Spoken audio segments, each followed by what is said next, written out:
Today I'm going to show you how you can send fax message from REALME 60.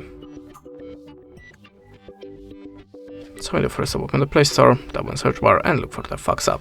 Choose Easy Fax, install it and open. Now decide that you want to get notifications and to show the banner with the free credits. Just open the any source and go back. As you can see, we have our banner, so if you want to send your message for free, click on this and get your free credits. Okay, now click on the plus and choose Start Server Document.